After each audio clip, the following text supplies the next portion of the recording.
Here's a controversial thought. The fastest person in the room is not necessarily the most competent. Because modern society has convinced us that speed is the ultimate proof of ability. Fast worker, fast learner, fast responder, fast growth, fast success. But speed only tells me one thing: how quickly you moved. It tells me absolutely nothing about whether you moved correctly. Some of the biggest mistakes in history happened because people rushed. Some of the most successful outcomes happened because somebody slowed down long enough to think. So maybe the better question isn't how fast can you do it? Maybe the better question is, can you do it well? Because speed can impress people. Competence earns trust. And trust is infinitely more valuable. Let's talk about that. What fascinates me is how often society rewards visible effort rather than effective effort.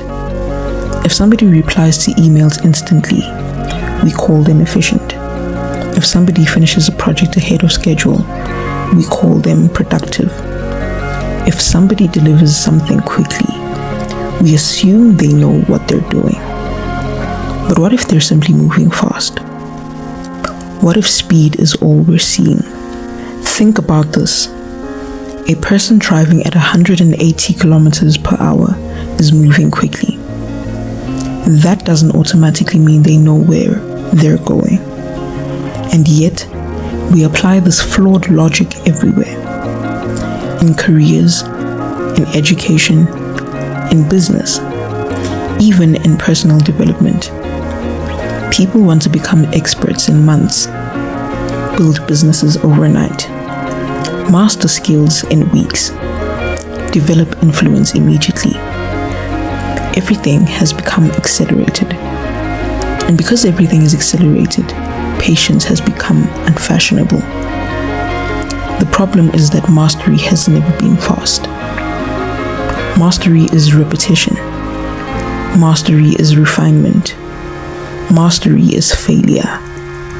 Mastery is correction. Mastery is years of doing something well enough to understand what excellence actually looks like. And that process cannot be rushed. One of the biggest differences between amateurs and experts is how they approach complexity. Amateurs often move quickly because they don't see the complexity. Experts move carefully because they do. The amateur sees a simple solution. The expert sees 10 possible consequences. The amateur sees a straightforward decision.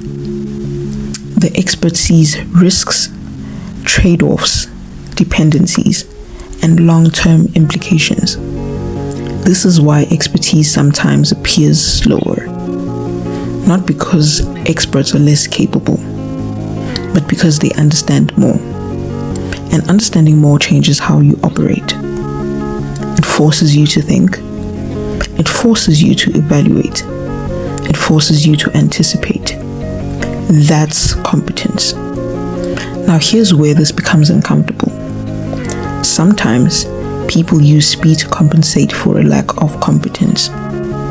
If they move quickly enough, maybe nobody will notice the gaps.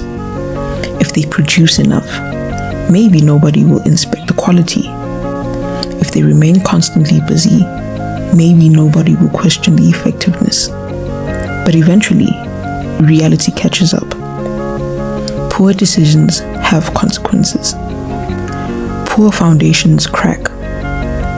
Poor systems fail. Poor work gets exposed. Competence, on the other hand, compounds. The competent employee becomes trusted. The competent leader becomes respected. The competent business becomes sustainable. The competent creator builds credibility. And none of those things happen overnight. That's another reason why competence is so valuable. It survives scrutiny. Speed, often doesn't. The more I observe successful people across different industries, the more I notice something interesting. They are not obsessed with moving faster than everyone else. They are obsessed with becoming better than they were yesterday. Their focus is not acceleration, it's improvement. And improvement inevitably creates speed later. That's the irony. When competence grows, speed often follows naturally. But when speed comes first, competence does not automatically follow. One creates the other. The reverse is rarely true. So perhaps the next time you find yourself impressed by somebody's speed, pause before assuming competence. Ask yourself, would I trust this person if the stakes were high? Would I trust their judgment? Would I trust their expertise? Would I trust the quality of their work? Because competence is not about how quickly someone moves.